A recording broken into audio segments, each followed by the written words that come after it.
Un millionnaire rentre, épuisé, dans son manoir, prêt à suivre sa routine habituelle en montant directement à sa chambre au 2e étage. Soudain, une fillette de 8 ans aux vêtements déchirés surgit de l'ombre près de l'escalier et murmure des mots qui lui glacent le sang. « Monsieur, ne montez pas.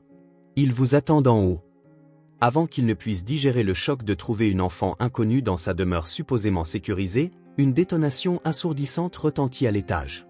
Ce qui suit est terrifiant. Avant de commencer l'histoire, n'oubliez pas de laisser un like et de vous abonner à la chaîne pour voir plus d'histoires comme celle-ci. La pluie torrentielle s'abattait contre les fenêtres de l'imposant manoir, comme des doigts désespérés tentant de briser le verre. Edward Sterling traînait les pieds dans le hall d'entrée, chaque pas résonnant sur le marbre poli comme une plainte solitaire. Son dos était voûté sous le poids d'une autre journée dévastatrice de réunion qui avait scellé le sort de centaines d'employés. Sa cravate desserrée pendait à son cou comme un nœud coulant, et ses yeux, autrefois perçants, ne reflétaient plus que le vide d'un homme qui avait perdu son âme dans des négociations impitoyables. Le silence de la maison l'enveloppa comme une étreinte froide. Même le personnel n'était plus là après 21 heures, une exigence de sa part pour préserver l'intimité qu'il chérissait tant. Edward soupira profondément, inhalant l'odeur de cire et de solitude qui imprégnait chaque pièce de son palais vide. Ses mains tremblaient légèrement alors qu'il posait sa mallette en cuir italien sur la table en acajou du hall, un tremblement qu'il attribuait à la fatigue, mais que ses 62 ans murmuraient être quelque chose de plus profond. La routine l'appelait, comme toujours. Grimper l'escalier en marbre de Carrare, troquer son costume pour des vêtements confortables, descendre pour un dîner solitaire préparé par la gouvernante avant son départ. Une existence prévisible qui l'apaisait après des journées remplies de décisions qui détruisaient des vies avec la précision froide du scalpel d'un chirurgien. Edward posa le pied sur la première marche de l'escalier quand une petite ombre bougea près de sa base. Ses muscles se tendirent instantanément. Le système de sécurité le plus sophistiqué du comté protégeait ce domaine. Caméras, capteurs, alarmes silencieuses connectées directement à la société de surveillance. Il était impossible que quiconque ait pu pénétrer ses défenses. Edward cligna des yeux plusieurs fois, convaincu que la fatigue lui jouait des tours, mais c'est alors qu'elle surgit de l'ombre. Une fillette d'environ 8 ans, les cheveux bruns emmêlés et collés à son visage par l'humidité. Ses vêtements, une robe à fleurs autrefois jolie et un cardigan effiloché, étaient déchirés et sales. Ses yeux marron foncé brillaient d'un mélange déconcertant de terreur et de détermination. Elle était réelle, absolument, incroyablement et terrifiamment réelle. À l'intérieur de sa forteresse supposément impénétrable, la fillette plaça un petit doigt sale sur ses lèvres, faisant le geste universel du silence. Edward sentit son cœur marteler, pompant de la glace dans des veines qui semblaient avoir oublié comment fonctionner. Elle s'approcha à pas prudents, comme un animal sauvage près d'un piège connu. « Monsieur » chuchota-t-elle, sa voix à peine plus forte qu'une feuille qui tombe. « Ne montez pas. Ils vous attendent. » Les mots frappèrent Edward comme des coups de poing dans l'estomac. Son monde, bâti sur un contrôle absolu et une sécurité impénétrable, s'effondra en une seule phrase. Il ouvrit la bouche pour questionner, pour exiger une explication, pour reprendre le contrôle d'une situation qui échappait complètement à sa compréhension. Mais avant qu'un son ne puisse sortir de sa gorge sèche, un fracas assourdissant explosa à l'étage supérieur. Du bois qui se brise, des meubles renversés. Des voix d'hommes aboyant des ordres dans un jargon sec qu'Edward ne comprenait pas, mais dont le ton violent n'avait pas besoin de traduction. Ils étaient vraiment là-haut, à l'attendre. La fillette lui saisit la main avec une force surprenante pour quelqu'un d'aussi petit. Ses doigts glacés s'entrelacèrent avec les siens, transmettant une urgence que les mots ne pouvaient exprimer. « Il faut y aller, maintenant » marmonna-t-elle, le tirant vers l'arrière de la maison. Edward jeta un dernier regard à l'escalier menant à sa chambre, où des criminels inconnus attendaient son arrivée avec des intentions que son esprit refusait de pleinement concevoir. Puis il regarda l'enfant mystérieuse qui s'était matérialisée de nulle part pour lui sauver la vie. Qui était-elle? Comment était-elle entrée? Et surtout, pourquoi avait-elle choisi de l'avertir au lieu de simplement s'échapper? Alors qu'elle le guidait à travers les ombres vers la sécurité, Edward comprit que sa vie venait de prendre un tournant complètement inattendu. Plus rien ne serait prévisible ou contrôlable. Et peut-être que pour la première fois depuis des décennies, ce n'était pas nécessairement une tragédie. La fillette guida Edward à travers les couloirs sombres du manoir avec une familiarité qui le troublait profondément. Chacun de ses pas était calculé, évitant les lattes de parquet qui craquaient, contournant les meubles anciens sans hésitation. Comment connaissait-elle sa maison mieux que beaucoup de ses propres employés? Le cœur d'Édouard martelait contre ses côtes alors que d'autres bruits sourds résonnaient de l'étage, désormais accompagnés de voix rudes se disputant pour savoir où ils pouvaient être. Par ici, chuchota la fillette, le tirant vers la cuisine. Ses petites mains étaient froides, mais elles transmettaient une volonté de fer qui contrastait vivement avec son apparence frêle. Édouard se laissa guider, son esprit luttant toujours pour assimiler la réalité impossible de la situation. En 62 ans passés à bâtir un empire commercial par des décisions calculées et un contrôle absolu, il n'avait jamais été aussi complètement dépendant d'une autre personne, et encore moins d'une enfant inconnue. La cuisine était plongée dans l'ombre, seuls les éclairs intermittents de l'orage extérieur créaient des silhouettes fantomatiques des appareils en acier inoxydable. La fillette lâcha sa main un instant pour ouvrir prudemment la porte menant au jardin arrière. La pluie envahit immédiatement l'espace, apportant des rafales de vent froid qui firent frissonner Édouard. « Tu es sûr ?» murmura-t-il, regardant la tempête dehors. La fillette hocha vigoureusement la tête, ses yeux brillant d'un sérieux déconcertant pour son jeune âge. « Ils ne nous chercheront pas sous la pluie, du moins pas tout de suite, » répondit-elle avec une sagesse qui semblait bien au-delà de ses années. « Et je connais un endroit sûr. » Édouard n'hésita qu'une seconde avant de la suivre dans la nuit tumultueuse. La pluie les frappa comme un mur liquide, trempant leurs vêtements en quelques secondes. Il perdit ses mocassins italiens dans la boue du jardin, mais la fillette continua avec une détermination inébranlable, le guidant à travers un labyrinthe de buissons ornementaux et d'arbres pour lesquels il avait payé une fortune à des paysagistes, mais qu'il n'avait jamais vraiment explorés. Tandis qu'ils avançaient, Édouard tentait d'organiser ses pensées au milieu du chaos.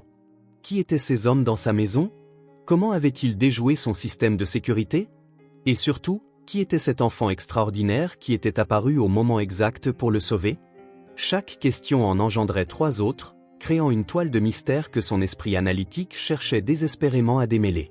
« Ici », dit enfin la fillette en s'arrêtant près du mur du fond de la propriété. Édouard regarda autour de lui, ne voyant que de la pierre couverte de lierre et une petite grille en fer qu'il ne se souvenait pas d'avoir jamais vue. Avec des mouvements agiles, elle manipula une section du mur apparemment solide, révélant une ouverture étroite juste assez large pour qu'une personne mince puisse passer. « Comment as-tu » commença Édouard, mais elle se faufilait déjà à travers le passage. Il la suivit avec difficulté, son costume se déchirant sur la pierre rugueuse, et émergea de l'autre côté dans une ruelle étroite qui sentait les ordures et la solitude urbaine.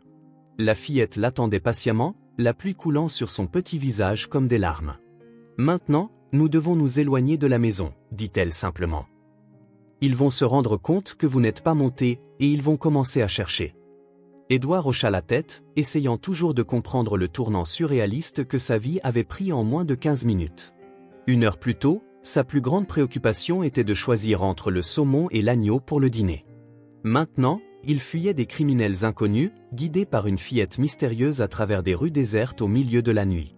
Alors qu'il marchait en silence dans les rues sombres, une question brûlante s'échappa enfin de ses lèvres. « Pourquoi m'as-tu sauvé ?»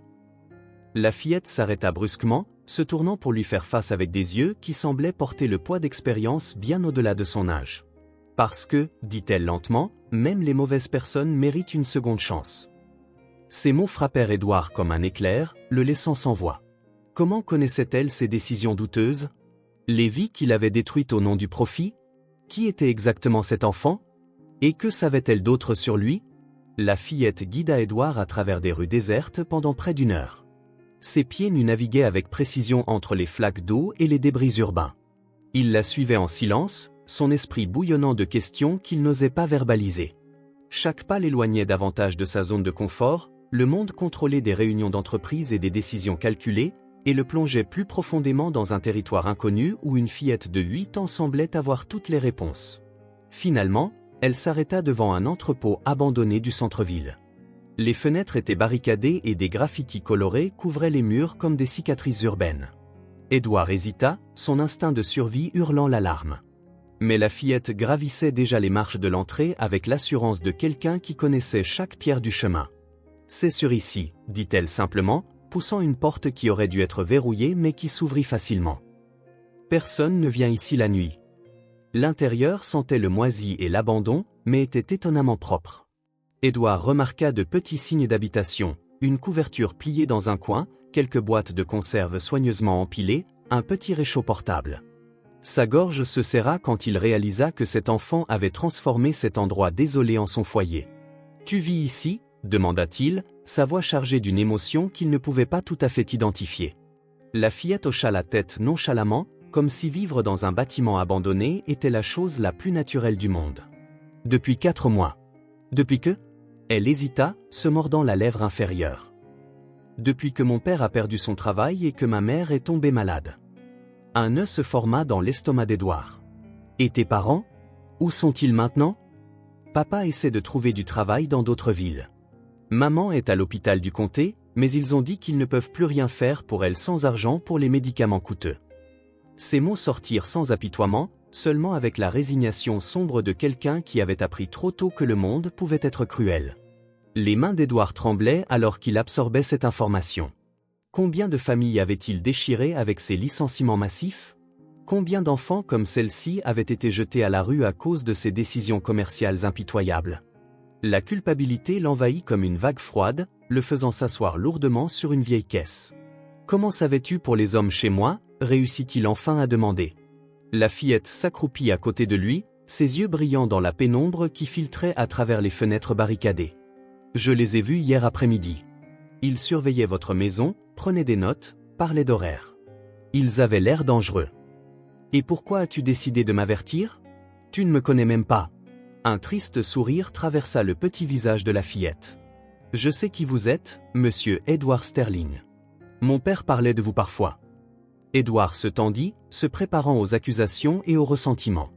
Mais elle continua, « Il disait que vous étiez un homme très intelligent, mais que vous aviez oublié comment être gentil. Il disait que les gens comme ça ne sont pas méchants, juste perdus. » Des larmes qu'Édouard n'avait pas versées depuis des décennies commencèrent à lui brûler les yeux. « Ton père? Comment s'appelait-il? » Robert Miller. Il travaillait au service comptabilité de votre entreprise. Il a été licencié quand il a trouvé des irrégularités dans les comptes. Elle fit une pause, étudiant le visage d'Édouard. Mais il n'a jamais mal parlé de vous. Il disait que peut-être un jour, vous réaliseriez qu'il y a des choses plus importantes que l'argent. Édouard se souvint vaguement de Robert Miller, un comptable consciencieux qui avait été éliminé lors d'une restructuration nécessaire 2 ans plus tôt. À l'époque, il n'était qu'un nom de plus sur une liste de coupes budgétaires. Maintenant, en regardant dans les yeux courageux de sa fille, Robert gagnait un visage, une histoire, une humanité. « Pourquoi as-tu risqué ta sécurité pour me sauver ?» insista-t-il, ayant besoin de comprendre. La fillette pencha la tête comme si la réponse était évidente. « Parce que papa m'a appris que même quand les gens font de mauvaises choses, il y a toujours du bon en eux. Et parce que… » Elle hésita, puis chuchota, « Je ne voulais pas qu'une autre famille perde quelqu'un. » Le cœur d'Édouard se brisa et se reforma en même temps. À ce moment, il sut que sa vie avait changé pour toujours, mais il y avait encore des hommes dangereux qui le cherchaient et des secrets à découvrir. L'aube apporta une lumière grise qui filtrait à travers les fentes des fenêtres barricadées, révélant mieux le refuge de fortune de la fillette. Édouard avait passé la nuit à veiller, l'observant dormir enroulé dans la fine couverture, sa respiration douce contrastant vivement avec la tempête de pensées qui faisait rage dans son esprit. Chaque grondement lointain de la circulation, chaque bruit de la rue le faisait sursauter, se demandant si c'étaient les hommes qui avaient envahi sa maison. « Bonjour, monsieur Sterling. » Sa voix douce le tira de sa rêverie. La fillette s'était réveillée et le regardait avec des yeux curieux. « Vous n'avez pas dormi du tout, n'est-ce pas? » « Je ne pouvais pas, » admit-il en se massant les tempes où un mal de tête lancinant s'était installé. « J'ai besoin d'en savoir plus sur ce que tu as vu. Combien d'hommes y avait-il? As-tu entendu des noms? » La fillette se redressa, serrant ses genoux contre sa poitrine, un geste défensif qui fit réaliser à Édouard à quel point il était direct. « Je suis désolé, » dit-il plus doucement. « Je ne connais même pas encore ton nom. »« Sophia, » répondit-elle avec un sourire timide. « Sophia Miller. »« Sophia, » répéta Édouard, savourant le nom. « Un beau nom. Peux-tu me dire ce que tu as vu hier ?» Sophia hocha la tête, son expression devenant sérieuse. Ils étaient 3. Ils sont venus dans un gros SUV noir, le genre qu'on voit dans les films. Ils se sont garés de l'autre côté de la rue pendant longtemps, et l'un d'eux n'arrêtait pas de regarder votre maison avec de petites jumelles. Édouard se pencha en avant, absorbant chaque détail. Quel genre de vêtements portait-il? Avait-il l'air de policier? Non, pas des policiers.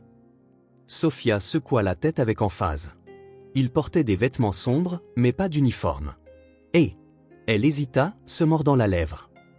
Il jurait beaucoup. Les policiers ne parleraient pas comme ça, n'est-ce pas? Probablement pas, admit Édouard, bien qu'il en connaisse quelques-uns qui le feraient certainement. As-tu réussi à entendre ce dont il parlait? Sophia ferma les yeux, se concentrant sur le souvenir. Ils ont dit que vous rentriez toujours à 21h, que vous montiez toujours directement dans votre chambre et que... Elle fit une pause, mal à l'aise, que ce serait facile parce que vous vivez seul et renvoyez tout le personnel tôt. Le sang d'Édouard se glaça. Il ne connaissait pas seulement sa routine. Il connaissait les détails intimes de ses habitudes domestiques, ce qui nécessitait soit une surveillance prolongée, soit une source interne. Autre chose? L'un d'eux s'est plaint qu'il en avait marre d'attendre. Il a dit qu'il voulait en finir avec le projet Sterling. Sophia ouvrit les yeux, croisant le regard inquiet d'Édouard. Qu'est-ce que le projet Sterling? Édouard déglutit. Un projet portant son nom indiquait une planification professionnelle et détaillée. Ce n'étaient pas des criminels ordinaires cherchant un coup facile. C'étaient des tueurs professionnels avec une cible spécifique. Je ne sais pas, ment-il, ne voulant pas l'effrayer davantage. Mais Sophia sembla voir clair dans son jeu. Il voulait vous faire du mal, n'est-ce pas?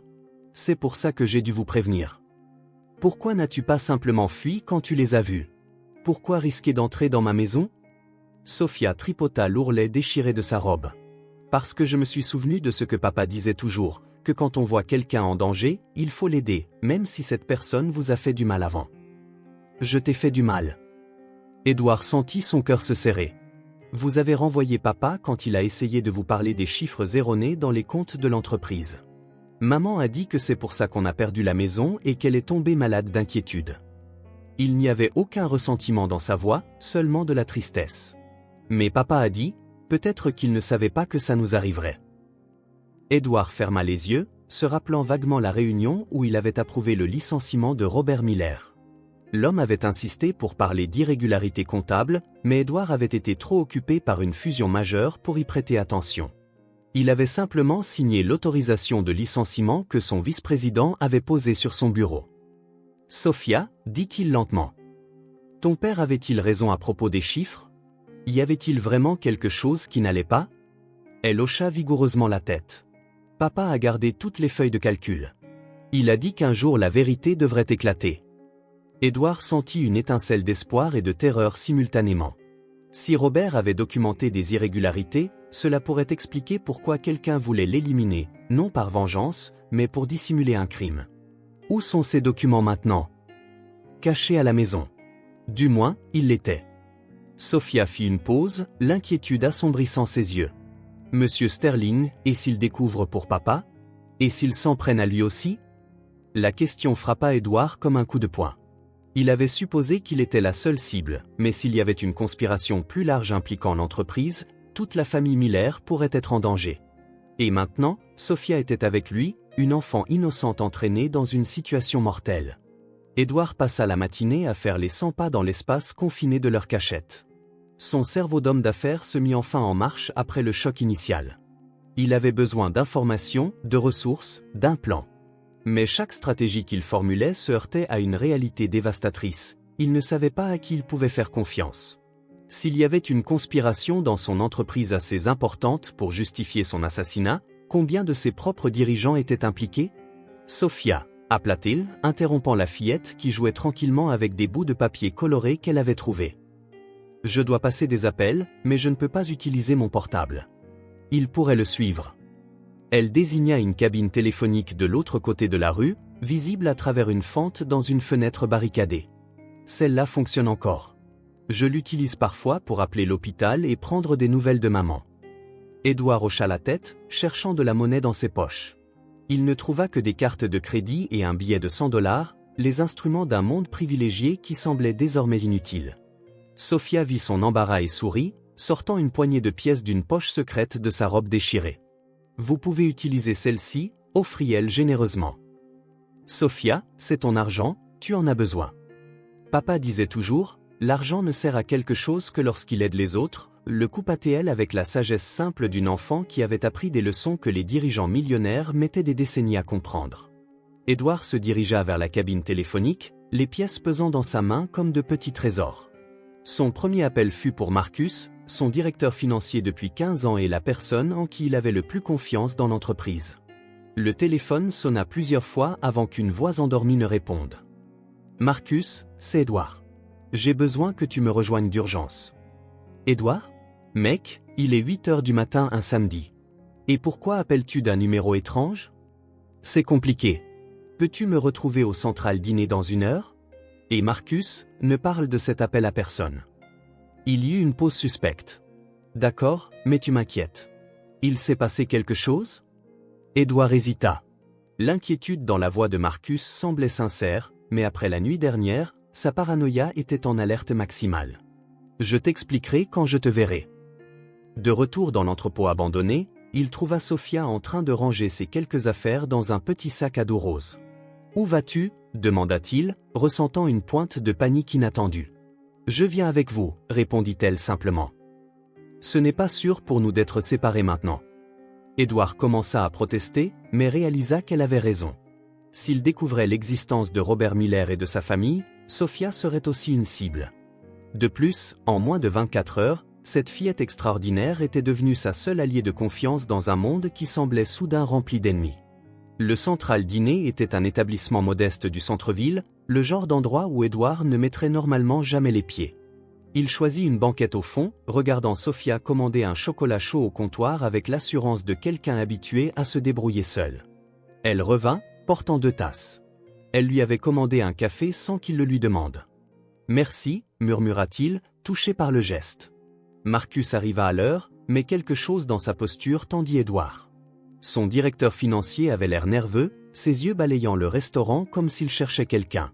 Quand il repéra enfin Édouard, son expression fut un mélange de soulagement, mais aussi de culpabilité. « Édouard, quel soulagement de te voir. Quand j'ai appris que ta maison avait été cambriolée ?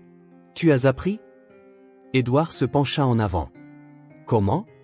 Marcus déglutit. « La société de sécurité m'a appelé quand les alarmes se sont déclenchées et qu'ils n'arrivaient pas à te joindre. J'y suis allé avec la police ce matin. Et ont-ils trouvé quelque chose ? » Oui. Marcus baissa la voix. « Édouard, ce n'étaient pas des cambrioleurs ordinaires. Matériel professionnel, appareil d'écoute, plan de la maison. Quelqu'un a planifié ça méticuleusement. » Édouard observa attentivement le visage de Marcus. C'était trop d'informations, livrées trop rapidement. « Comment as-tu obtenu tous ces détails ? La police ne partage généralement pas les preuves. » Une rougeur monta aux joues de Marcus. « J'ai quelques contacts au commissariat. Je pensais que tu voudrais savoir. » Marcus, dit Édouard lentement. Sais-tu quelque chose à propos d'irrégularités dans les comptes de l'entreprise ? Le visage de son directeur financier devint blême. Ses mains tremblèrent légèrement avant qu'il ne les cache sous la table. Pourquoi me demandes-tu ça ? Édouard avait sa réponse. 15 ans de confiance s'évaporèrent en 1 seconde. Sophia, qui jouait tranquillement avec la paille de son chocolat chaud, leva les yeux et croisa le regard d'Édouard. Une compréhension silencieuse passa entre eux. Une fois de plus, il était temps de fuir. Édouard se leva lentement de la table, chaque mouvement calculé pour paraître anodin. Sophia comprit immédiatement, attrapant son sac à dos avec des gestes tout aussi naturels. Marcus parlait toujours nerveusement des détails du cambriolage, mais ses mots semblaient distants et dénués de sens pour Édouard, qui voyait maintenant son directeur financier sous un tout autre jour. Marcus, l'interrompit doucement. « J'ai besoin d'aller aux toilettes. Sophia, viens avec moi. » La fillette hocha la tête, glissant de son siège avec l'agilité silencieuse qu'Édouard avait appris à admirer. Marcus parut confus par la demande, mais fit un signe distrait, ses yeux se reportant nerveusement vers l'entrée du restaurant. Dans le couloir étroit menant aux toilettes, Édouard chuchota rapidement, « Y a-t-il une sortie de secours ?» Sophia désigna une porte marquée, réservée au personnel au bout du couloir. « Par là. Ça mène à la ruelle. » Ils se glissèrent par la porte, émergeant dans une ruelle nauséabonde encombrée de bennes à ordures. Le cœur d'Édouard battait la chamade alors qu'il entraînait Sophia loin du restaurant, s'attendant à tout moment à entendre Marcus crier ou des pas courir après eux. Mais seul le silence urbain les suivit alors qu'ils s'éloignaient dans les rues adjacentes. « Il mentait, » dit Sophia après qu'ils eurent marché plusieurs pâtés de maison. « Ce n'était pas une question. »« Comment le savais-tu » Papa m'a appris à observer les gens. Quand Marcus parlait de connaître des policiers, ses yeux regardaient en haut et à gauche. Papa disait que ça veut généralement dire que quelqu'un invente quelque chose. Édouard regarda la fillette avec une admiration croissante. En 8 ans, elle avait développé des compétences d'observation que beaucoup de dirigeants mettaient des décennies à acquérir. Tu es très intelligente, Sophia. Elle haussa les épaules, comme si l'intelligence était une chose naturelle et sans importance. Où allons-nous maintenant? Édouard s'arrêta au milieu du trottoir, la réalité de sa situation se cristallisant enfin. Il ne pouvait pas rentrer chez lui. Il ne pouvait pas faire confiance à ses employés. Ses cartes de crédit étaient probablement surveillées. Et il n'avait qu'une fillette de 8 ans comme alliée dans une conspiration qui impliquait clairement des gens puissants. Je dois découvrir qui est derrière tout ça, marmonna-t-il plus pour lui-même que pour Sophia. Et je dois trouver les documents que ton père a cachés. La maison a été vendue après le licenciement de papa, dit tristement Sophia. Mais avant de partir, il a caché les papiers importants dans un endroit sûr. Oh! Sophia se mordit la lèvre, semblant hésiter. Promettez-moi de ne pas être en colère. Je le promets. Il les a cachés dans votre entreprise, dans son ancien bureau.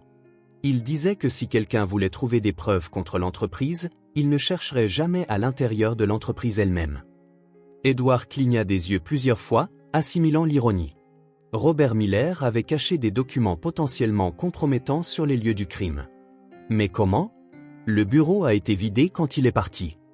Papa connaissait chaque recoin de ce bâtiment. Il y a travaillé pendant 12 ans. Sophia sourit pour la première fois depuis qu'ils avaient quitté le restaurant. Il a dit qu'il y avait un endroit où même l'équipe de nettoyage n'allait jamais, derrière un faux mur au sous-sol, près de la salle des machines. Édouard connaissait le sous-sol de son entreprise aussi bien que sa propre maison. Il avait personnellement supervisé la rénovation du bâtiment 5 ans plus tôt. Il ne se souvenait d'aucun faux mur, mais Robert Miller était le genre d'employé méticuleux qui remarquerait des détails que les autres négligeraient.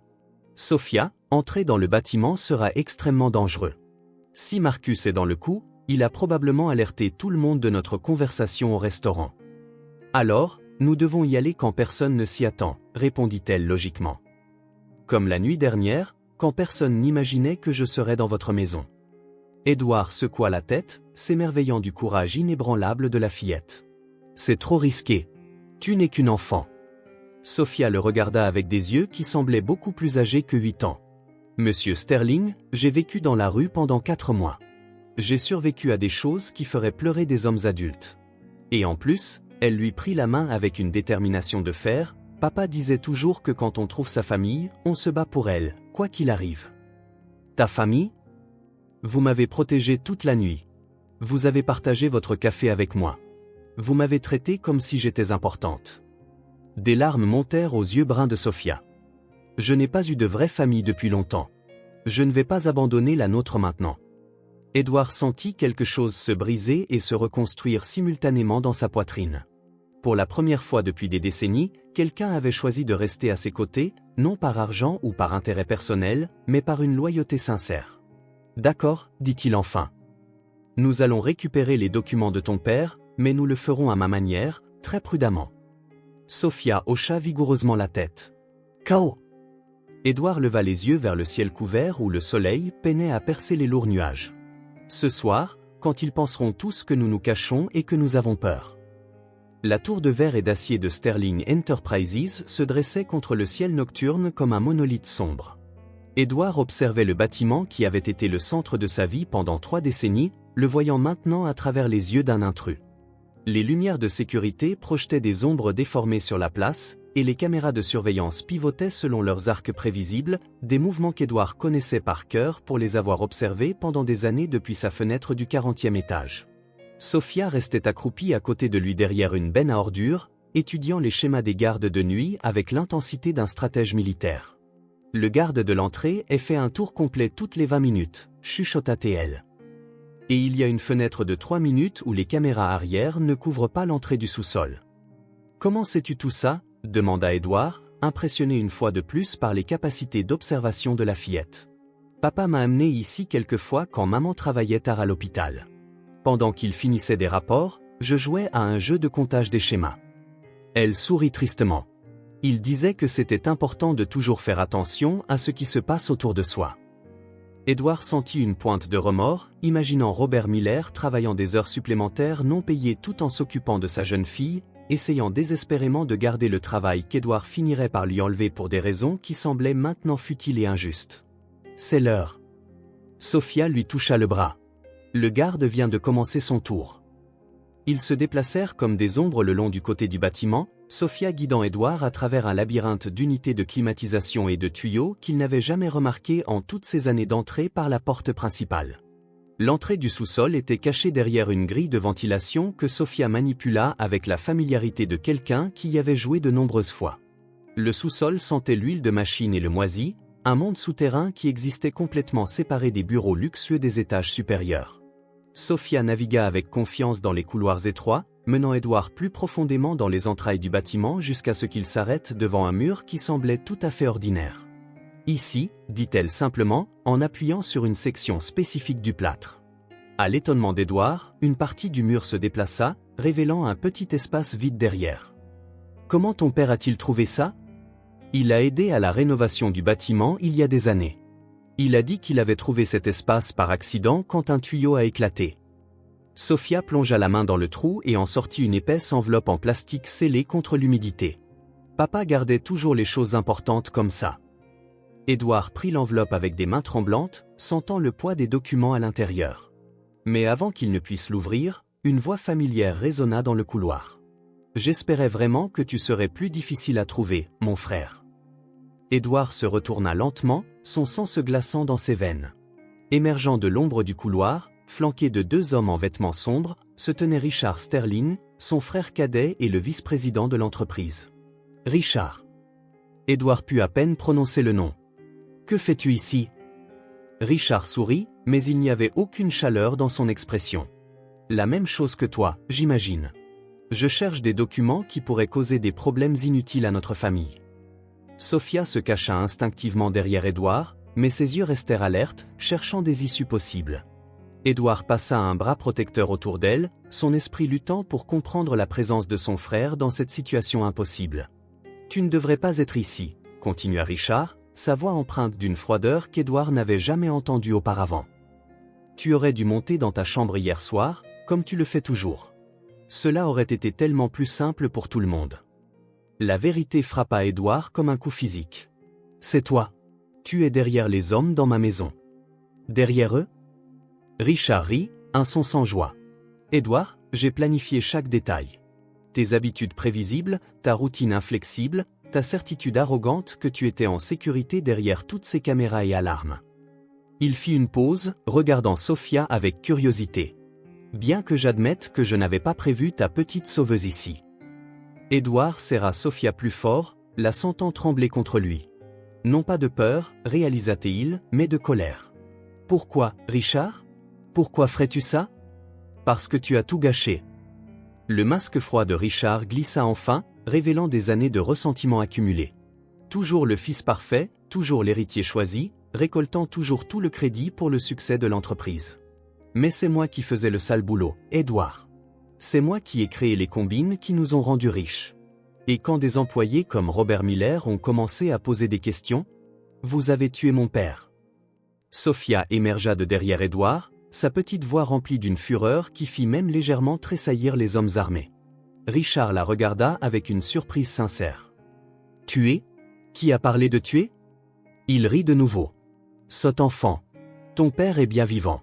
Il travaille dans une ferme dans le nord de l'État, ignorant complètement que sa précieuse petite fille joue les détectives en ville. » Sophia vacilla, la confusion remplaçant sa colère. « Mais il n'est pas revenu. Il a promis qu'il reviendrait. »« Il le fera, » dit Richard presque doucement. « Dès que j'aurai réglé ce gâchis et que je me serai assuré que certaines preuves disparaissent pour de bon. » Édouard comprit enfin toute l'étendue de la trahison. « Tu allais me tuer et tout me mettre sur le dos. La fraude, les irrégularités, tout. Très perspicace, mon frère. Fin. » Richard fit un geste à ces deux hommes. « Prenez les documents et emmenez-les à l'étage. Il est temps de clore ce chapitre désagréable de notre histoire familiale. » Mais Sophia, petite et apparemment sans défense, fit quelque chose que personne n'attendait. Elle hurla. Le cri de Sophia résonna dans les couloirs du sous-sol comme une sirène, assez aigu et perçant pour réveiller quiconque dans un rayon d'un pâté de maison. Richard grogna une malédiction, faisant un geste furieux à ses hommes. « Faites taire cette gamine !» Mais Sophia s'était déjà arrachée du bras d'Édouard et s'était élancée, non pas pour s'échapper, mais vers le panneau électrique principal sur le mur voisin. Édouard la regarda, entre le choc et l'admiration, alors qu'elle tirait des leviers et claquait des boutons avec la précision de quelqu'un qui avait observé chaque détail de cet endroit lors de ses visites avec son père. Les lumières du sous-sol s'éteignirent instantanément, les plongeant tous dans l'obscurité complète. Les alarmes d'urgence commencèrent à retentir dans tout le bâtiment, et la voix informatisée des systèmes de sécurité annonça « Panne de courant détectée. Protocole d'évacuation activé. » Brillant, marmonna Édouard dans le noir, sentant Sophia lui saisir la main et le tirer dans la direction opposée des hommes de Richard. « Par ici » chuchota-t-elle, le guidant à travers le labyrinthe de couloirs qu'elle connaissait comme sa poche. Derrière eux, Richard criait des ordres confus tandis que ses sbires trébuchaient sur des tuyaux et des équipements. Sophia mena Édouard à travers une série de passages étroits dont il n'avait jamais soupçonné l'existence, monta des escaliers de service et émergea finalement au rez-de-chaussée du bâtiment. Le hall principal était baigné de feux d'urgence rouges clignotants et les gardes de sécurité couraient dans toutes les directions, essayant de déterminer la cause de la panne de courant. La sortie principale, indiqua Édouard, mais Sophia secoua la tête. Ils nous verront. Par ici. Elle le conduisit à travers une porte marquée « Personnel autorisé uniquement » qui ouvrait sur le parking souterrain. Le garage était presque vide, à l'exception de quelques voitures du personnel de nuit et des véhicules de sécurité. Sophia s'arrêta derrière un pilier de béton, haletante. « Il nous faut une voiture », dit-elle pragmatiquement. « Sophia, je ne peux pas voler une voiture. » Elle le regarda avec exaspération. « Ce n'est pas du vol si c'est pour nous sauver la vie. » Et en plus, elle désigna une BMW noire familière, c'est la voiture de Monsieur Marcus. Il est probablement à l'étage en train d'aider votre frère à nous chercher. Édouard n'hésita qu'une seconde avant de se diriger vers la BMW. Par chance, Marcus gardait toujours une clé de rechange cachée dans le passage de roue, une habitude qu'Édouard avait toujours considérée comme imprudente, mais qui s'avérait maintenant providentielle. Ils montèrent dans la voiture juste au moment où les portes de l'ascenseur s'ouvrirent et Richard émergea avec ses hommes, tous tenant de puissantes lampes de poche qui balayaient le garage. Édouard démarra le moteur et appuya à fond sur l'accélérateur, les pneus crissant sur le béton alors que la BMW filait vers la rampe de sortie. « Là-bas !» cria l'un des hommes de Richard. Mais Édouard avait déjà accéléré sur la rampe et s'était engagé dans la rue, la voiture cahotant légèrement en passant du béton à l'asphalte. Sophia s'agrippa à son siège alors qu'Édouard conduisait avec une habileté qu'il ne se connaissait pas, naviguant à une vitesse dangereuse dans les rues vides de l'Aube. Dans le rétroviseur, il pouvait voir les phares d'un autre véhicule les suivre. « Ils arrivent », observa calmement Sophia, comme si les courses-poursuites faisaient partie de sa routine. Édouard prit un virage serré à gauche, puis un autre à droite, essayant d'utiliser sa connaissance des rues du centre-ville pour les semer. Mais la voiture derrière maintenait une distance constante, ses occupants étant clairement familiers avec les tactiques de poursuite. « Sophia, » dit Édouard en grillant un feu rouge, « j'ai besoin que tu me dises tout ce que tu sais sur l'endroit où se trouve ton père. Si Richard disait la vérité, ton père pourrait être notre seul espoir de dénoncer tout ça. Papa m'a donné une adresse, dit-elle en fouillant dans les poches de sa robe. Une ferme dans le nord de l'État. Il a dit que s'il arrivait quelque chose, je devais le trouver là-bas. » Elle sortit un morceau de papier froissé avec une écriture soignée. Édouard y jeta un coup d'œil. Clear Creek Farm, une route de campagne près de la ville de Clearwater, à environ 2 heures de route. 2 heures, marmonna-t-il.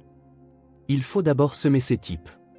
Édouard prit un virage serré dans une ruelle étroite qu'il connaissait depuis son adolescence, quand il séchait les cours pour retrouver des amis. La BMW passa à peine entre les murs de briques, mais réussit à émerger de l'autre côté. Le SUV plus grand qui les poursuivait était trop large pour suivre. Ça a marché, applaudit Sophia, mais Édouard resta concentré. Ils avaient gagné un temps précieux, mais Richard avait des ressources et des relations. Il ne leur faudrait pas longtemps pour réorganiser la poursuite.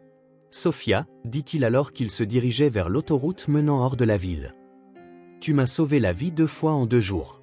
Pourquoi ? Pourquoi continues-tu à m'aider ? Elle resta silencieuse un long moment, regardant les lumières de la ville rapetissées dans le rétroviseur. Parce que quand papa a été licencié, il a pleuré une seule fois, quand il pensait que je ne le regardais pas. Et il a dit, ce n'est pas un homme méchant, juste un homme perdu qui a oublié ce qui compte vraiment. Édouard sentit les larmes lui piquer les yeux. Et tu crois ça? Je crois que papa ne se trompait jamais sur les gens, répondit simplement Sophia. Et je crois que même les gens perdus peuvent retrouver leur chemin si quelqu'un les aide à se souvenir de qui ils sont vraiment. Alors qu'ils roulaient dans la nuit vers une ferme isolée où ils espéraient trouver l'homme qui pourrait les sauver tous les deux, Édouard réalisa que Sophia ne l'aidait pas seulement à survivre. Elle lui réapprenait à vivre. La route de campagne serpentait à travers des collines ondoyantes couvertes de pâturages, éclairées seulement par les phares de la BMW et un croissant de lune qui perçait occasionnellement à travers les nuages. Édouard conduisait depuis près de 2 heures, les yeux brûlants de fatigue, mais il restait attentif à tout signe de poursuite. Sophia s'était endormie sur le siège passager, la tête appuyée contre la vitre, l'enveloppe contenant les documents de son père serrée contre sa poitrine comme un précieux trésor. Le GPS indiquait qu'ils étaient proches de leur destination quand Édouard aperçut un panneau délavé, Clear Creek Farm, 1 mile. Son cœur s'accéléra d'un mélange d'espoir et de nervosité. Si Robert Miller était vraiment ici, s'il était vivant et en sécurité, peut-être pourrait-il enfin commencer à démêler toute l'étendue de la conspiration de Richard. La ferme apparut comme un ensemble de lumières jaunes au milieu de l'obscurité rurale. Une maison en bois simple mais bien entretenue, avec un large porche et des jardins fleuris qui témoignaient d'amour et d'attention aux détails. Quelques vaches paissaient dans un champ voisin et des poules picoraient librement dans la cour en terre battue. Édouard arrêta la voiture près de la clôture avant et toucha doucement l'épaule de Sophia. « On est arrivé. » Elle se réveilla instantanément, comme le font les enfants habitués à une alerte constante. Ses yeux s'écarquillèrent à la vue de la ferme, et une expression d'espoir prudent se répandit sur son visage. « C'est ici. Je reconnais la description que papa m'a donnée. » Ils sortirent de la voiture et s'approchèrent de la porte d'entrée. Édouard pouvait entendre une musique douce jouer à l'intérieur, quelque chose de classique et de mélancolique qui convenait parfaitement à l'atmosphère sereine. Sophia hésita un instant sur le seuil, puis prit une profonde inspiration et frappa. Des pas s'approchèrent de l'autre côté, et la porte s'ouvrit pour révéler un homme d'âge moyen aux cheveux grisonnants et aux yeux bienveillants. Édouard le reconnut immédiatement. Robert Miller, un peu plus mince que lorsqu'il était à l'entreprise, mais avec une expression paisible qu'il n'avait pas eue lors de ses derniers jours en tant qu'employé. « Sophia !» Robert se figea un instant, comme s'il voyait un fantôme.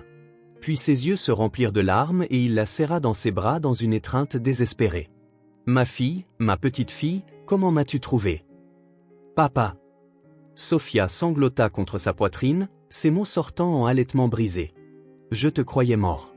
Je pensais que je ne te reverrais plus jamais. » Édouard assista à la réunion avec un mélange de joie et d'une vive douleur dans la poitrine. Cette famille avait été déchirée par ses décisions commerciales impitoyables, et maintenant il était témoin du miracle de leur réunion. Robert regarda par-dessus la tête de Sophia et ses yeux rencontrèrent ceux d'Édouard. « Monsieur Sterling. » Sa voix était un mélange de surprise, de confusion et de quelque chose qui n'était pas tout à fait de l'hostilité, mais certainement pas de l'amitié. « Robert, » dit doucement Édouard, « je sais que vous avez toutes les raisons de me détester, mais j'ai besoin de votre aide. Nous en avons besoin tous les deux. » Robert les fit entrer, tenant toujours sa fille comme s'il craignait qu'elle ne disparaisse à nouveau. La maison était simple mais confortable, avec des meubles en bois rustique et des photographies de Sophia dispersées sur toutes les surfaces disponibles. « Comment êtes-vous arrivé ici ?» demanda Robert après avoir préparé du thé pour tout le monde. « Et Sophia, où étais-tu pendant tous ces mois ?» Sophia raconta l'histoire de sa vie dans la rue, de sa rencontre avec Édouard au manoir, et de la découverte que Richard était derrière toute la conspiration. Robert écouta dans un silence croissant, son expression s'assombrissant à chaque révélation. « Je me doutais de Richard, » dit-il finalement. « Quand j'ai trouvé les irrégularités, j'ai essayé de vous les apporter en premier, monsieur Sterling, mais il a toujours intercepté mes tentatives. Il disait que vous étiez trop occupé, qu'il s'en occuperait. » « Et les documents ?» Édouard fit un geste vers l'enveloppe que Sophia tenait toujours. Robert sourit pour la première fois depuis leur arrivée. « Oh, ce ne sont que des copies. Les vraies preuves ?» Il se leva et se dirigea vers une bibliothèque, retirant plusieurs livres pour révéler un petit coffre-fort encastré dans le mur. « Sont ici.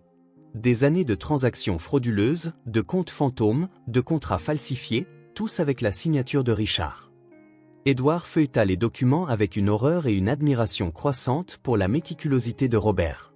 Il y avait suffisamment de preuves non seulement pour incriminer Richard, mais aussi pour retracer un réseau de corruption qui s'étendait à d'autres entreprises et à des fonctionnaires. « Pourquoi n'avez-vous pas porté cela directement à la police ?» demanda Édouard. Robert regarda Sophia, qui s'était blottie à côté de lui sur le canapé. « Parce qu'il a menacé de faire du mal à ma famille si je parlais. Il a dit qu'il avait des relations partout, qu'il pouvait faire disparaître ma fille sans laisser de traces. C'est pour ça que vous êtes venu ici ? Un ami m'a offert du travail dans cette ferme. Je pensais que si je restais à l'écart et que je me taisais, vous seriez en sécurité. » Il embrassa le sommet de la tête de Sophia. « Mais ma courageuse petite fille a décidé de sauver l'homme que je croyais être notre ennemi. » Édouard se sentit plus petit que jamais. « Robert, je suis tellement désolé pour tout. Pour le licenciement injuste, pour ne pas vous avoir écouté, pour avoir causé tant de souffrance à votre famille. » Robert étudia son visage pendant un long moment. « Savez-vous ce qui a fait le plus mal, monsieur Sterling ? Ce n'était pas de perdre mon travail. C'était de réaliser que l'homme que je respectais était devenu quelqu'un qui ne pouvait plus voir l'être humain derrière les chiffres. »« Mais papa, » l'interrompit doucement Sophia. « Il a changé. Je l'ai vu. Il m'a protégé. Il a partagé sa nourriture avec moi. Il m'a traité comme si j'étais importante. » Robert regarda de sa fille à Édouard, et quelque chose dans son expression s'adoucit.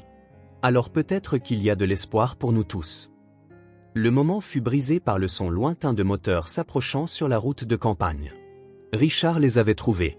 Robert réagit avec une rapidité surprenante au son des moteurs qui approchaient. « Éteignez les lumières », chuchota-t-il avec urgence, se déplaçant dans la maison avec l'efficacité de quelqu'un qui avait prévu cette éventualité.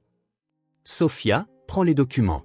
Édouard, aide-moi avec ça. » Ils travaillèrent en silence, éteignant les lampes et fermant les rideaux jusqu'à ce que la ferme soit plongée dans l'obscurité. À travers une fente dans la fenêtre avant, Édouard pouvait voir 3 véhicules s'approcher lentement sur le chemin de terre, leurs phares balayant la propriété comme des yeux de prédateurs. « Y a-t-il une sortie de secours ?» demanda Édouard à voix basse. Robert secoua la tête. La ferme est adossée à une falaise abrupte. La seule sortie est par devant. Il prit un vieux fusil de chasse dans un placard de la cuisine, vérifiant s'il était chargé. « Mais je connais chaque centimètre de cette propriété dans le noir. » « Non. » Les voitures s'arrêtèrent dans la cour avant, et Édouard reconnut la silhouette de Richard émergeant du véhicule de tête. Même dans l'obscurité, la posture arrogante de son frère était reconnaissable. 2 autres hommes sortirent de chacune des autres voitures, soit un total de 7, tous clairement armés et prêts à l'affrontement. « Édouard !» La voix de Richard résonna dans la nuit silencieuse. « Je sais que vous êtes là-dedans. Réglons ça civilement. Sortez simplement avec les documents et personne ne sera blessé. » Robert se positionna près d'une fenêtre latérale, son fusil pointé vers l'extérieur.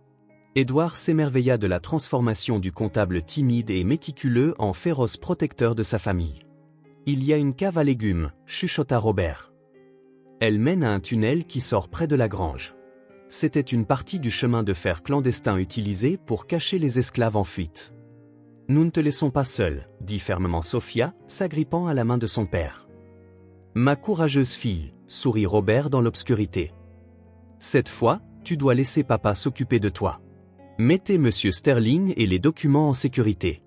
Je vais créer une diversion. » « Robert, non, » intervint Édouard. « J'ai causé assez de souffrance à votre famille. Je ne vous laisserai pas vous risquer pour moi. »« Ce n'est pas pour vous, » répondit calmement Robert. « C'est pour elle. » Il fit un geste vers Sophia. « Ma fille croit que vous pouvez être une meilleure personne. Si elle a raison, alors c'est quelque chose qui vaut la peine de se battre. » Dehors, Richard perdait patience. « Très bien, mon frère. Si tu veux le faire à la dure ?» Il fit un geste à ses hommes, qui commencèrent à se déployer autour de la maison. Robert conduisit Édouard et Sophia à la cave par un escalier étroit et grinçant. L'odeur de terre humide et de vieux bois remplissait l'air souterrain. Au fond de la cave, derrière des étagères remplies de conserves maison, Robert retira quelques planches mobiles, révélant l'entrée d'un tunnel sombre. Suivez ceci sur environ 50 mètres. Le tunnel tourne à droite, puis monte jusqu'à une sortie près de la grange. Il serra Sophia fort dans ses bras. Prenez soin l'un de l'autre.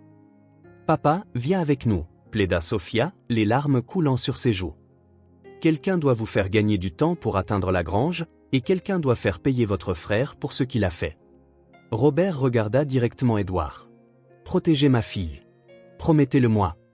Je le promets, dit solennellement Édouard. De ma vie. Ils entrèrent dans le tunnel juste au moment où le bruit de verre brisé résonna de la maison au-dessus. Les hommes de Richard avaient commencé leur assaut. Le tunnel était étroit et sombre, les forçant à avancer courbés, se frayant un chemin le long des murs de terre. Derrière eux, Édouard pouvait entendre des cris et le bruit de meubles renversés. Puis la détonation d'un fusil de chasse, suivi de jurons furieux. Robert tenait sa promesse de les distraire. Le tunnel sembla s'étirer à l'infini dans l'obscurité, mais finalement Édouard sentit un courant d'air frais, signalant qu'ils approchaient de la sortie. Ils émergèrent derrière la grange, la nuit rurale les enveloppant de ses odeurs de foin et de bétail. Le camion de papa, indiqua Sophia en désignant une petite camionnette garée près de la grange. Il laisse toujours la clé sous le siège. Édouard trouva rapidement les clés, mais hésita avant de démarrer le moteur. Sophia, je ne peux pas simplement laisser ton père là-bas. Papa, si nous retournons maintenant, son sacrifice n'aura servi à rien, répondit-elle avec une sagesse qui brisa le cœur d'Édouard. Papa veut que nous soyons en sécurité. C'est comme ça que nous pouvons l'honorer. Édouard démarra le moteur juste au moment où d'autres coups de feu résonnèrent de la maison. Cette fois, il ne provenait pas seulement du fusil de Robert. Il appuya sur l'accélérateur, conduisant sans phare sur la route secondaire que Robert avait mentionnée, se guidant uniquement à la lumière de la lune. Dans le rétroviseur, Édouard pouvait voir les lumières de la ferme rapetisser au loin. Quelque part dans cette obscurité, un homme bon affrontait des forces écrasantes pour protéger la fille qu'il venait à peine de retrouver. Il s'en sortira, dit doucement Sophia, plus pour elle-même que pour Édouard. Papa est plus malin qu'il ne le pense. Édouard pria silencieusement pour qu'elle ait raison, sachant qu'ils n'étaient plus que deux contre le monde, mais cette fois, ils avaient assez de preuves pour détruire Richard pour toujours, s'ils pouvaient survivre assez longtemps pour les utiliser. Édouard conduisit sur la route de campagne sombre pendant près d'une heure avant de s'arrêter dans une station-service abandonnée au bord de l'autoroute. Ses mains tremblaient sur le volant, non seulement à cause de la fatigue, mais d'un mélange toxique d'adrénaline, de culpabilité et de peur pour le sort de Robert. Sophia était assise silencieusement à côté de lui, serrant les documents contre sa poitrine, les yeux fixés sur la direction d'où il venait. « Je dois essayer d'appeler la police », dit finalement Édouard, désignant une cabine téléphonique rouillée près de la station barricadée. « Et si la police est aussi impliquée ?» demanda Sophia avec la paranoïa justifiée de quelqu'un qui avait appris que les adultes en position d'autorité n'étaient pas toujours dignes de confiance. Richard a dit qu'il avait des relations partout. Édouard fit une pause, considérant ses paroles. Ces derniers jours, il avait découvert que des personnes en qui il avait confiance depuis des années, Marcus, son propre frère, étaient ses ennemis. Combien d'autres faisaient partie de la conspiration ?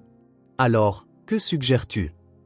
Sophia se mordit la lèvre, réfléchissant intensément.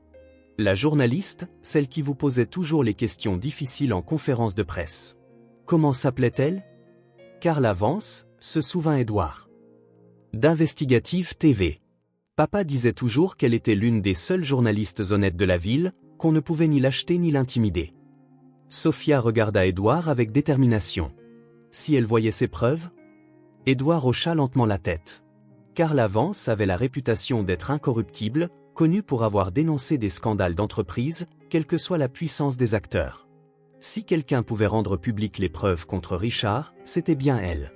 Mais comment la contacter en toute sécurité ? Édouard se souvint que Carla travaillait souvent tard au studio d'Investigative TV. Il était près de 4 heures du matin. Elle pourrait être là, préparant les nouvelles du matin. Il composa le numéro de la station depuis la cabine téléphonique, utilisant quelques-unes des pièces que Sophia avait gardées.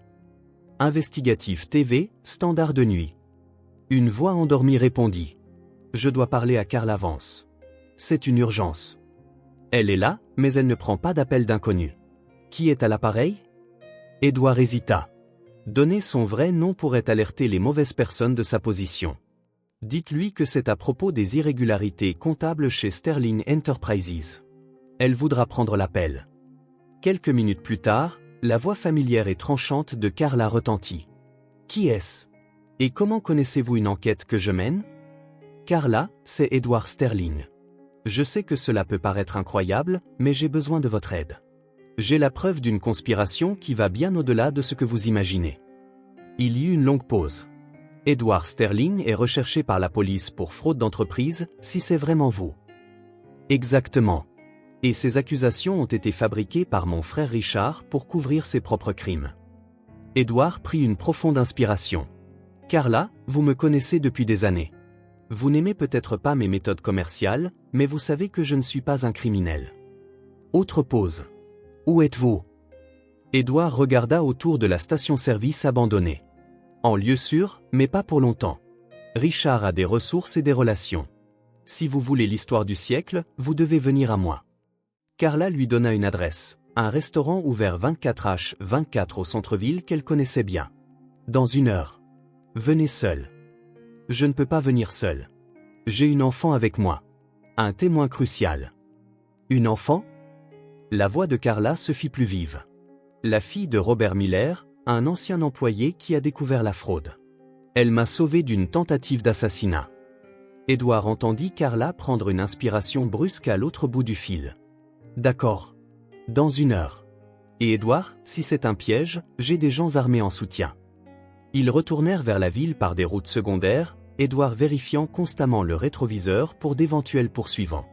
Sophia organisa méthodiquement les documents de son père, séparant les preuves les plus critiques et expliquant à Edward la signification de chaque transaction frauduleuse.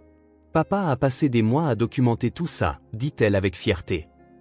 Chaque chiffre, chaque date, chaque signature falsifiée. Il disait toujours que la vérité laisse toujours une trace, même quand les gens essaient de la cacher. Le central dîner, le même endroit où Edward avait rencontré Marcus, était presque vide quand ils arrivèrent. Carla Vance les attendait dans une banquette au fond. Une femme d'âge moyen aux cheveux poivre et sel et aux yeux perçants qui ne manquait pas grand-chose. Elle se leva à leur entrée, son regard se posant immédiatement sur Sophia. « Vous devez être Sophia Miller, dit-elle doucement. J'ai beaucoup entendu parler de vous. » Sophia hocha la tête timidement, mais resta près d'Edward. « Voyons ces preuves, dit Carla, allant droit au but. » Edward et Sophia passèrent l'heure suivante à étaler chaque document, chaque transaction, chaque pièce de la toile corrompue que Richard avait tissée au fil des ans. Carla posa des questions précises, prit des notes détaillées et photographia les documents les plus importants. « C'est explosif, murmura-t-elle finalement. Si la moitié de tout ça est vrai, cela détruira non seulement votre frère, mais aussi plusieurs autres personnalités éminentes de cette ville. » « Tout est vrai, dit fermement Sophia. Papa ne mentait jamais sur les chiffres. Carla sourit à la fillette, puis regarda sérieusement Edward. Vous réalisez que cela expose aussi votre propre négligence en tant que PDG. Vous n'avez peut-être pas commis les crimes, mais vous les avez laissés se produire sous votre surveillance. Edward hocha la tête. Je suis prêt à faire face aux conséquences de mes échecs, mais Richard doit être arrêté avant qu'il ne blesse quelqu'un d'autre. Carla commençait à répondre quand son téléphone sonna. Elle répondit, son expression devenant de plus en plus inquiète à mesure qu'elle écoutait. « Edward, dit-elle en raccrochant.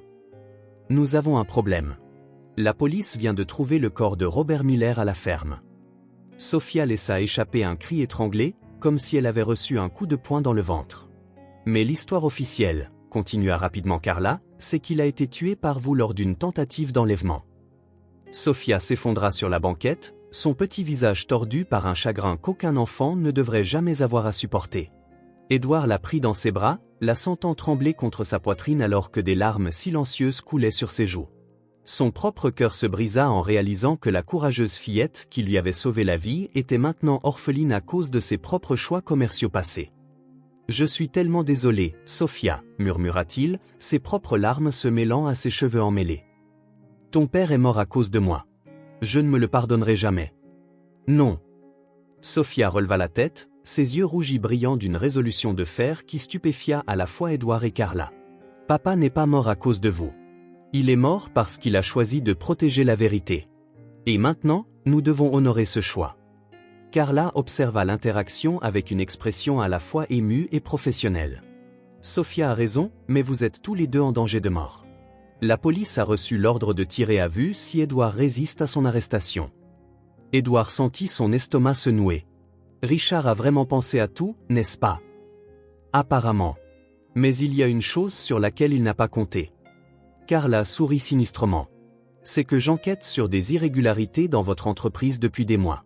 Ces preuves que vous m'avez apportées confirment des soupçons que j'avais déjà, mais que je ne pouvais pas prouver. Qu'est-ce que ça veut dire ? Demanda Sophia en s'essuyant les yeux sur la manche de sa robe. Ça veut dire que nous pouvons retourner la situation contre Richard.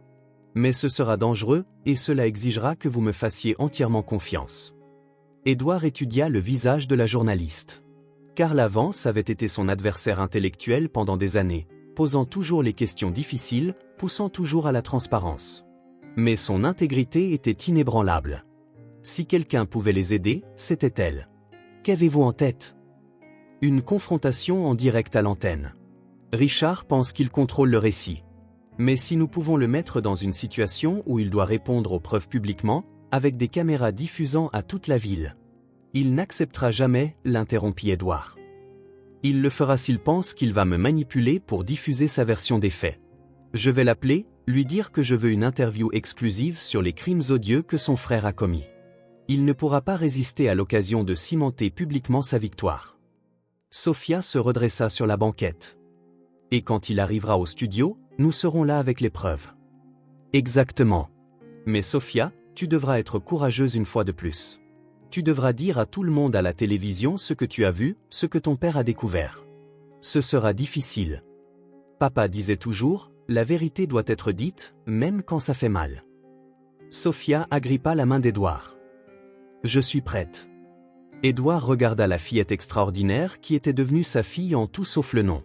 En 3 jours, elle avait tout perdu, sa maison, sa sécurité, son père. Mais elle trouvait encore le courage de se battre pour la justice. Sophia, tu n'es pas obligée de faire ça. Tu as assez souffert. Je ne fais pas ça seulement pour papa, répondit-elle simplement. Je le fais pour notre famille. 2 heures plus tard, Édouard et Sophia étaient cachés en coulisses au studio d'Investigative TV, regardant sur un moniteur l'arrivée de Richard pour l'interview. Son frère avait l'air confiant, presque exultant, croyant clairement qu'il était sur le point de sceller publiquement la destruction d'Édouard. « Bonsoir, Richard Sterling », commença Carla alors que les caméras passaient en direct. « Merci d'avoir accepté de nous donner cette interview exclusive sur les terribles crimes que votre frère Édouard a commis. Il est de mon devoir de citoyen de clarifier la vérité sur un homme qui a trahi la confiance de tous, répondit Richard avec une fausse solennité. Édouard a toujours été instable, mais je n'aurais jamais imaginé qu'il s'abaisserait à la fraude d'entreprise et au meurtre. En parlant de preuves, sourit froidement Carla. J'en ai quelques-unes que j'aimerais montrer à nos téléspectateurs. L'expression de Richard changea légèrement alors que Carla commençait à afficher des documents à l'écran, les mêmes que Robert Miller avait méticuleusement rassemblés. Ce sont des transactions montrant des années de fraude systématique chez Sterling Enterprises. Curieusement, elles portent toute votre signature, Richard. Pas celle d'Édouard. Ce sont des faux évidents, balbutia Richard, sa confiance s'évaporant. Sont-ce des faux ? Une petite voix claire résonna dans le studio. Sophia émergea des coulisses, marchant directement vers les caméras avec un courage qui fit gonfler de fierté la poitrine d'Édouard. Parce que mon père les a copiés directement des dossiers de l'entreprise avant d'être licencié pour avoir tenté d'exposer la vérité. Le visage de Richard devint blanc en voyant Sophia. « Toi, tu es censée être morte ? Comme mon père ?» l'interrompit Sophia, sa voix montant en volume et en conviction. « Vous avez envoyé vos hommes tuer un homme bon parce qu'il a découvert vos crimes. Et maintenant, vous voulez blâmer Édouard Sterling pour ce que vous avez fait. C'est une farce. » Richard se leva brusquement de sa chaise, pour se rendre compte que les gardes de sécurité du studio bloquaient les sorties. « Vous ne pouvez rien prouver. » Édouard sortit enfin des coulisses, marchant lentement jusqu'à se tenir à côté de Sophia. « Bonjour, mon frère. J'ai la preuve de 3 décennies de crimes que tu as commis. Et cette fois, toute la ville regarde. » Richard regarda autour de lui désespérément, réalisant qu'il était tombé dans un piège parfait. Les caméras capturèrent chaque perle de sueur sur son front, chaque tremblement de ses mains. « C'est votre chance d'avouer, » dit calmement Carla. « Ou nous pouvons continuer à présenter des preuves jusqu'à ce qu'il n'y ait plus aucun doute dans l'esprit de personne sur qui est le vrai criminel ici. » Richard regarda Édouard, puis Sophia, comprenant enfin qu'il avait perdu. Et pour la première fois de sa vie, la vérité était sur le point de gagner. Le silence dans le studio était assourdissant. Richard restait debout, les mains tremblant légèrement alors qu'il fixait les caméras, diffusant son humiliation à travers la ville. Édouard put voir le moment exact où la réalité de la situation s'abattit sur son frère. Il n'y avait pas d'échappatoire, pas de mensonge convaincant, pas de pouvoir suffisant pour couvrir des décennies de crimes. Et commença Richard, sa voix se brisant. J'ai fait ce qui était nécessaire pour protéger notre entreprise. Protéger ? Sophia s'avança, sa petite voix tranchante et perçante. Vous avez tué mon père, un homme bon qui voulait seulement faire ce qui était juste. Des larmes commencèrent à couler sur le visage de Richard. Non de remords, réalisa Édouard, mais d'apitoiement et de désespoir. Vous ne comprenez pas la pression, les risques, les sacrifices que j'ai dû faire. Les sacrifices que tu as faits ? Édouard trouva enfin sa voix, des années de trahison et de douleur se durcissant en une fureur contrôlée. Robert Miller a sacrifié sa carrière pour l'honnêteté. Sophia a sacrifié son enfance pour sauver un étranger. Tu n'as sacrifié que ton humanité pour la cupidité. Carla garda les caméras focalisées sur le groupe, permettant à des milliers de téléspectateurs d'assister à l'effondrement complet de l'un des hommes les plus puissants de la ville. Richard Sterling, avouez-vous avoir ordonné le meurtre de Robert Miller ?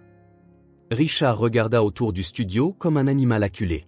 Édouard ressentit presque une lueur de pitié, presque.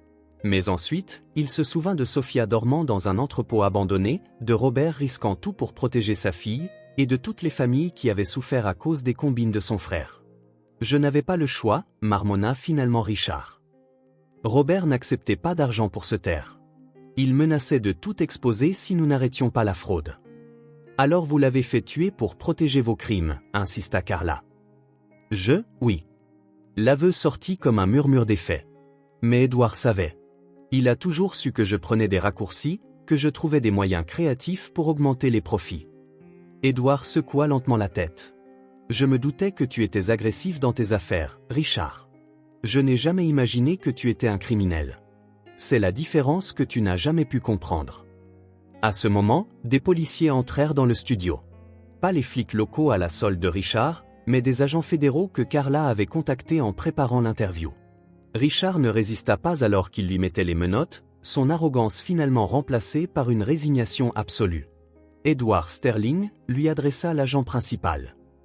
Vous devrez encore répondre de négligence d'entreprise. Mais les accusations de fraude et de meurtre ont été abandonnées sur la base des preuves présentées ce soir. Édouard hocha la tête, serrant Sophia dans une étreinte forte alors qu'elle courait vers lui au moment où Richard était emmené. Échec. 3 semaines plus tard, Édouard était dans son bureau, non plus la somptueuse suite du 40e étage, mais un espace plus petit et plus modeste où il avait créé une fondation dédiée à aider les familles lésées par des pratiques d'entreprise irresponsables. Les murs étaient décorés de dessins de Sophia, et une photo d'elle et de Robert tenait une place d'honneur sur son bureau. Monsieur Édouard. Sophia entra en courant, son sac à dos rose rebondissant. Mon professeur a dit que mon projet sur l'honnêteté était le meilleur de la classe. Édouard sourit, ouvrant les bras pour la recevoir. Ces derniers jours, ils avaient finalisé les papiers d'adoption, officialisant ce qui existait déjà dans leur cœur. Sophia Miller Sterling était officiellement sa fille, et il était officiellement responsable d'élever l'enfant la plus courageuse qu'il ait jamais connue.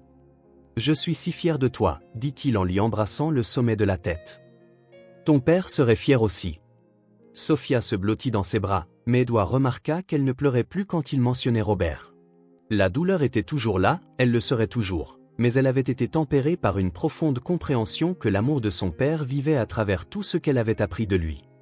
Tu sais ce que papa m'a dit une fois ? Demanda-t-elle doucement. Quoi ?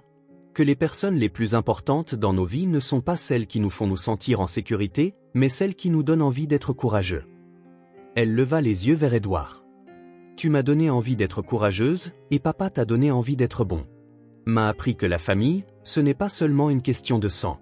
C'est choisir de prendre soin les uns des autres, quoi qu'il arrive.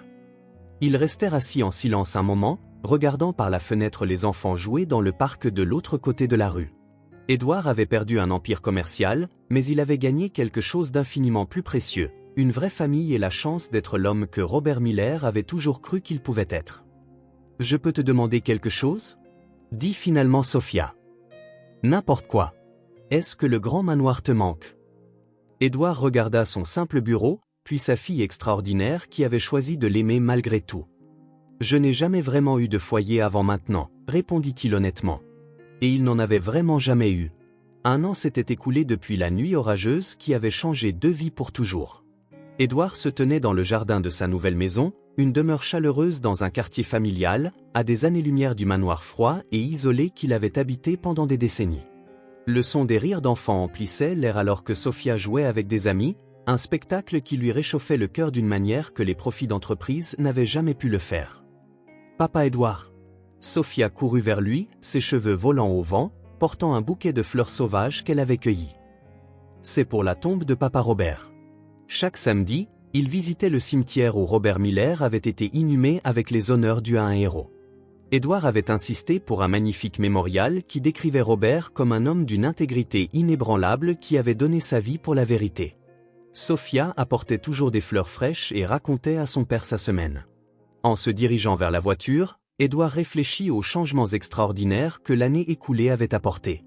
La fondation qu'il avait créée avait déjà aidé plus de 200 familles lésées par la malversation d'entreprises. Ironiquement, faire le bien s'avérait plus gratifiant que n'importe quelle affaire qu'il avait jamais conclue. Sophia s'était épanouie de manière qui l'étonnait constamment.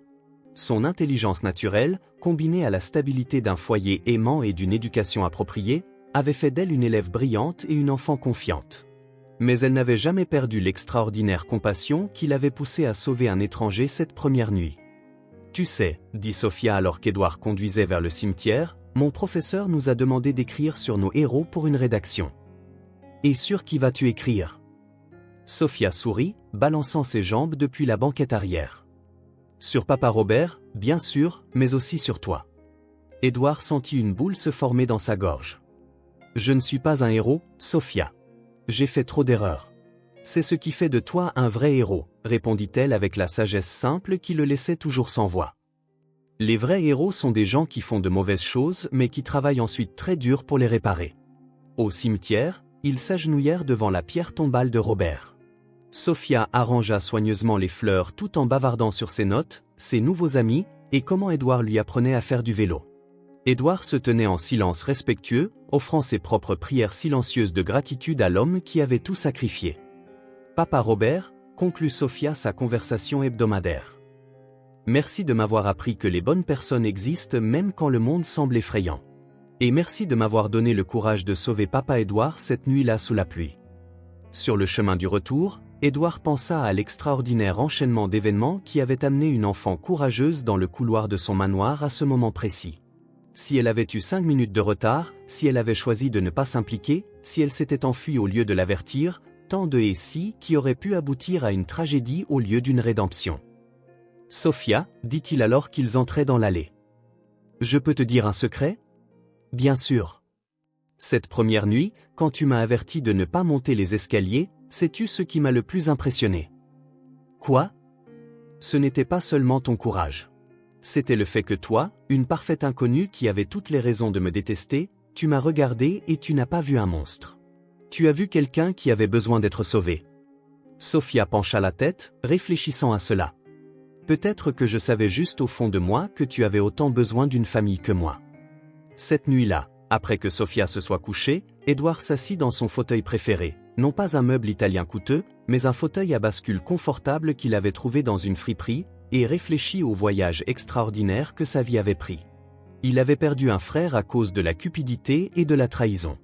Il avait perdu une entreprise bâtie sur des décennies. Il avait perdu une fortune qu'il avait mis toute une vie à amasser. Mais il avait gagné quelque chose d'infiniment plus précieux, une fille qu'il aimait, non pas pour ce qu'il avait, mais pour ce qu'il avait choisi de devenir. L'escalier de sa nouvelle maison grinça doucement alors que Sophia descendait de sa chambre, serrant son ours en peluche préféré. « J'ai oublié de dire bonne nuit », dit-elle en grimpant sur ses genoux. Édouard la serra dans ses bras, respirant l'odeur de shampoing pour bébé et d'innocence. « Bonne nuit, ma courageuse fille. Bonne nuit, Papa Édouard. Merci de m'apprendre que les vraies familles se choisissent. » Alors qu'il ramenait Sophia dans sa chambre, Édouard jeta un coup d'œil à l'escalier menant au 2e étage de sa nouvelle maison. Il n'y avait rien de menaçant, rien de sinistre ou de dangereux. C'était juste un escalier ordinaire menant à des pièces remplies d'amour et de souvenirs heureux en devenir. Mais il n'oublierait jamais l'autre escalier, celui qui avait failli le mener à la mort, mais qui l'avait au contraire conduit à sa vraie vie. Parfois, songea-t-il, nos moments les plus sombres sont en fait des portes vers notre plus grande lumière. Édouard borda Sophia dans son lit, l'embrassa sur le front et chuchota « Fais de beaux rêves, mon amour ».